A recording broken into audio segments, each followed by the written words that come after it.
Once upon a time, in a bustling town called Whiskerwood, there lived two adventurous humanoid cats, a white humanoid cat with sparkling blue eyes and an orange humanoid cat with a heart as warm as his color. Unlike regular cats, they walked on two legs, wore clothes, and lived just like humans. They loved exploring new places, reading maps, and dreaming about distant lands. One chilly morning, the white humanoid cat burst into the orange humanoid cat's room waving a glossy travel magazine. Look, an article about the Himalayas, Himalia. They call it in ancient tales.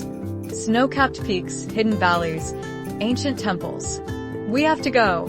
The white humanoid cat's eyes gleamed with excitement. The orange humanoid cat rubbed his eyes sleepily. Himalia? Sounds cold. Do they have hot cocoa there? Even better. Tea houses on the mountainsides.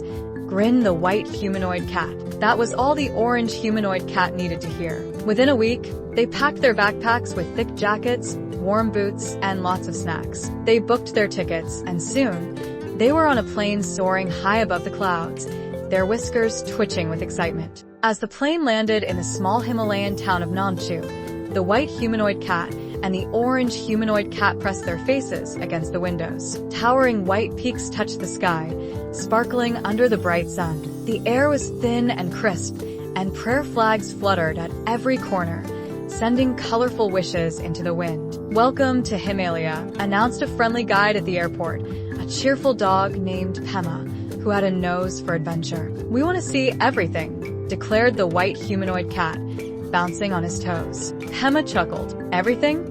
That would take a lifetime, little ones. But I can show you the heart of Himalia." The two cats nodded eagerly.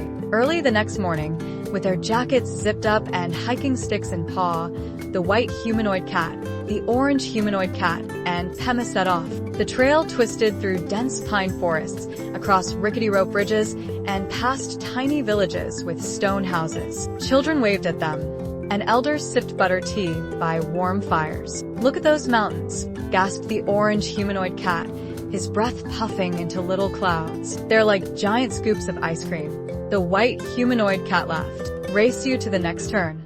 They climbed higher and higher. At night, they camped under a sky filled with more stars than they had ever seen. Pema told them stories about the snow spirits who protected the mountains and the secret gardens hidden in the valleys. "Maybe we'll find a secret garden," said the white humanoid cat, wide-eyed. "Only if we don't freeze first," joked the orange humanoid cat, pulling his sleeping bag tighter. After several days of trekking, they reached an ancient temple perched on a cliff. Golden bells hung from its eaves, ringing softly in the wind. Monks in crimson robes smiled warmly and invited them inside. Inside the temple, colorful paintings covered the walls, stories of brave travelers, mythical beasts, and the spirit of Himalia herself, a mighty lioness made of clouds and light. An old monk handed them each a small charm carved from stone. "These will guide your path," he said with a wink. The white humanoid cat tucked his into his jacket proudly. The orange humanoid cat sniffed his and grinned. "Smells like adventure." Outside the temple, the view took their breath away. The mountains stretched as far as they could see, each peak dancing with the clouds. "It's like being on another planet," whispered the orange humanoid cat. "Or in a dream," replied the white humanoid cat. On the seventh day of their journey, they wandered off the main trail chasing a bright blue bird. The bird chirped and fluttered ahead, leading them to a hidden valley filled with wildflowers, even though snow dusted the ground around it. "This must be one of the secret gardens Pema talked about," exclaimed the white humanoid cat. In the middle of the valley stood an ancient stone archway, half buried in the earth. Strange symbols were carved into it, glowing faintly. "Should we go through it?" asked the orange humanoid cat, a little nervous. "We didn't come all this way to not go through it," said the white humanoid cat, already stepping forward. As they crossed under the arch, a soft hum filled the air. Suddenly, everything around them shimmered and shifted. The mountains looked even taller, the air warmer, and in the distance, they could see a shining city made entirely of crystal. Wide-eyed, they padded towards the city. Roads sparkled like rivers, and towers gleamed like icicles. Strange, gentle creatures, half bird, half deer, wandered the streets. Everyone smiled at the white humanoid cat and the orange humanoid cat As if they had been expected, an elder, a grand owl with silver feathers, greeted them. "Welcome, travelers of pure heart. You have found the lost city of Himalia." "Lost city?"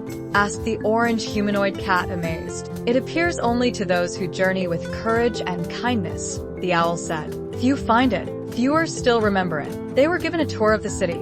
They danced with fireflies as big as apples, listened to music played on strings of light, and feasted on fruits that tasted like every flavor of happiness. At the end of the day, the owl called them to the central square. "You may stay here forever, in peace and wonder," he said, "or you may return to your world and share your story." The white humanoid cat and the orange humanoid cat looked at each other. "I love it here," said the orange humanoid cat, "but wouldn't it be selfish to keep it all to ourselves?" The white humanoid cat nodded. "We have to go back. Whiskerwood needs to know the magic is real. Adventure is real." The owl bowed. "A wise choice." He gave them each a crystal feather. "When you need to find your way again, hold this close." The city faded into mist as they stepped back through the stone archway.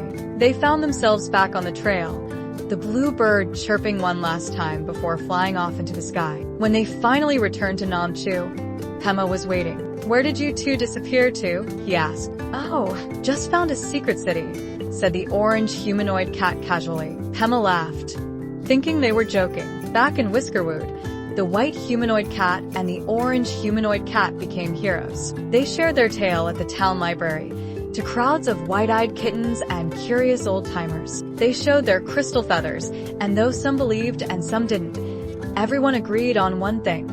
The white humanoid cat and the orange humanoid cat were the bravest cats Whiskerwood had ever known. One evening, months later, the white humanoid cat found a map tucked inside his backpack.